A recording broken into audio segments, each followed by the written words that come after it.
Halo semuanya, perkenalkan nama saya Muhammad Wahyu Adiat Mangmutar. Nama saya Daniel Ugir. Nama saya Putri Elsa Saisa. Nama saya Tesonika Putri Wola. Nama saya Muhammad Hidayatul Saputra Ponto. Dan saya Feren Amelia Lajane.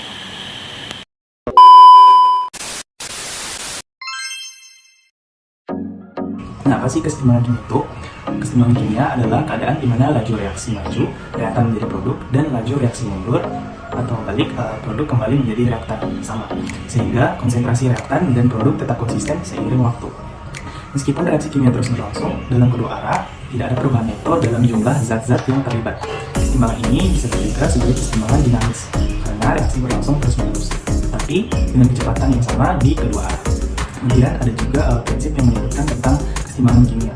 Nah, prinsip itu berasal dari Richard Lear yang berbunyi, jika suatu sistem pada kesetimbangan terganggu oleh perubahan kondisi eksternal seperti konsentrasi, tekanan atau suhu, sistem akan bergeser ke arah yang cenderung mengurangi gangguan tersebut dan mencapai keadaan kesetimbangan baru. Ya, kesetimbangan kimia hanya terjadi pada reaksi reversibel, yaitu reaksi yang dapat balik. Kesetimbangan kimia melibatkan beberapa zat yang berbeda sebagai reaktan dan produk. Kesetimbangan kimia merupakan proses yang dinamis, artinya selalu berlangsung tanpa henti secara mikroskopis. Kesetimbangan kimia tidak dapat dipengaruhi oleh penambahan katalis.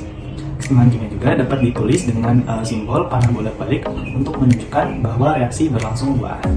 Konsep kesetimbangan berdasarkan arah reaksi. Yang pertama itu ada reaksi irreversibel atau tidak dapat terbalik, itu hanya berlangsung satu arah. Yang kedua itu ada reaksi reversibel atau berbalik, itu berlangsung dua arah.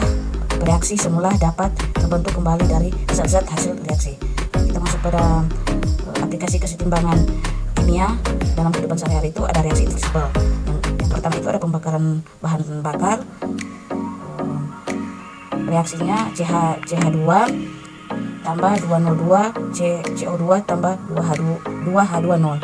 Yang pertama itu ada proses pembakaran. Pembakaran metana CH4 dalam oksigen menghasilkan karbon dioksida C02 dan air H2O. Ini adalah reaksi irreversibel karena produk pembakaran tidak kembali menjadi metana dan oksigen dalam kondisi normal. Poin kedua itu ada aplikasi digunakan dalam mesin kendaraan, pemanas rumah, dan pembangkit listrik. Selanjutnya, aplikasi kesetimbangan kimia dalam kehidupan sehari-hari yaitu proses pembentukan dan pemasakan makanan, di mana reaksi yang terjadi yaitu dari protein atau denaturasi menjadi protein yang dimasak, di mana denaturasi protein ini akan memasak makanan mengubah struktur protein melalui denaturasi yang bersifat irreversibel. Protein dalam daging atau telur berubah menjadi bentuk yang matang dan tidak dapat kembali ke bentuk mentah. Dan untuk aplikasinya, memasak makanan membuatnya lebih mudah dicerna dan aman dikonsumsi. Selanjutnya ada produksi dan penggunaan semen, di mana reaksi yang terjadi yaitu CaCO3 menjadi CaO plus CO2, di mana kalsinasi yaitu pemanasan batu kapur atau CaCO3 untuk menghasilkan kalsium oksida yaitu CaO dan karbon dioksida yaitu CO2 adalah proses irreversibel. Kalsium oksida kemudian digunakan dalam pembuatan semen. Dan untuk aplikasinya, semen digunakan dalam konstruksi bangunan, jalan, dan berbagai struktur lain. Ada fermentasi alkohol. Jadi reaksinya itu adalah C6H12O6 menghasilkan 2C2H5OH dan ditambah 2CO2. Pertama, proses fermentasi. Gula atau glukosa diubah menjadi etanol dan karbon dioksida oleh ragi dalam kondisi anaerob.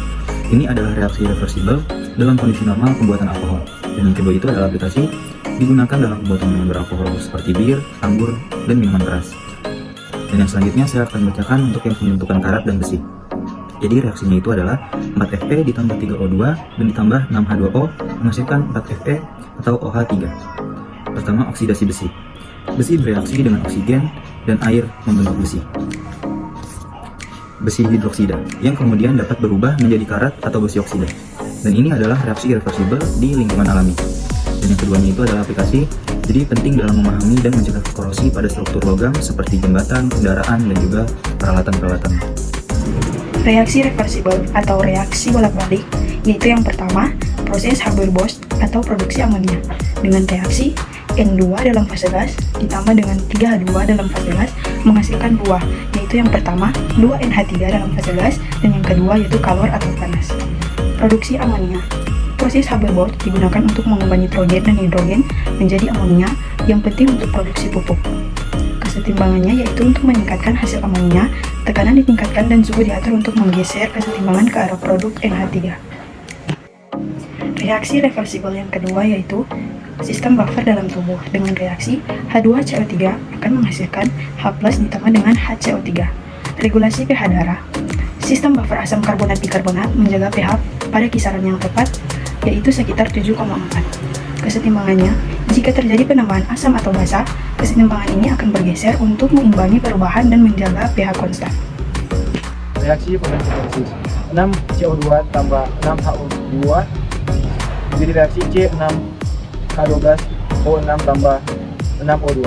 Reaksi respirasi C6H12O6 tambah 6O2 jadi 6CO2 tambah 6HO2. Fotosintesis tumbuhan mengubah karbon dioksida dan air menjadi glukosa dan oksigen dengan bantuan cahaya matahari. Respirasi makhluk hidup mengubah glukosa dan oksigen menjadi karbon dioksida, air, dan energi. Kesetimbangan reaksi ini saling melengkapi dalam siklus karbon menunjukkan kesetimbangan antara produk dan konsumsi energi. Berikut pengelolaan gas buang dengan reaksi reversibel. Reaksi N2NO2 dalam kurung G tambah H2O jadi HNO3 dalam kurung AQ tambah NO2AQ. Pengelolaan limbah dalam industri, gas buang nitrogen oksigen NO2 diolah dengan air untuk membentuk campuran asam nitrat HNO3 dan asam nitrit HNO2. Kesetimbangan kontrol suhu dan konsentrasi digunakan untuk menggeser kesetimbangan dan memaksimalkan penghilangan polutan gas. Selanjutnya, bagaimana dampak yang terang kesetimbangan kimia dalam kehidupan manusia? Kesetimbangan kimia sangat penting dalam kehidupan manusia, mempengaruhi berbagai bidang. Di industri, proses seperti produksi amonia dan asam sulfat bergantung pada kesetimbangan kimia untuk efisiensi. Dalam kesehatan, sistem buffer dalam menjaga pH darah dan obat antasida menetralkan asam lambung. Kesetimbangan kimia juga berperan dalam siklus nitrogen dan penyerapan CO2 oleh lautan yang mempengaruhi lingkungan. Teknologi seperti sel, bahan bakar, dan baterai lithium-ion menggunakan prinsip kesetimbangan untuk efisiensi energi. Sementara dalam pengolahan air, kesetimbangan kimia membantu menghasilkan air bersih. Pemahaman kesetimbangan kimia mendukung berbagai inovasi dan solusi dalam kehidupan sehari-hari.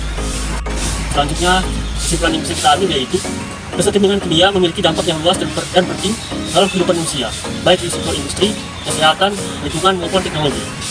Proses industri seperti produksi amonia dan asam sulfat bergantung pada prinsip kesetimbangan untuk meningkatkan efisiensi. Dalam bidang kesehatan, kesetimbangan kimia membantu menjaga stabilitas pH dalam darah dan memberikan solusi medis seperti obat antasida.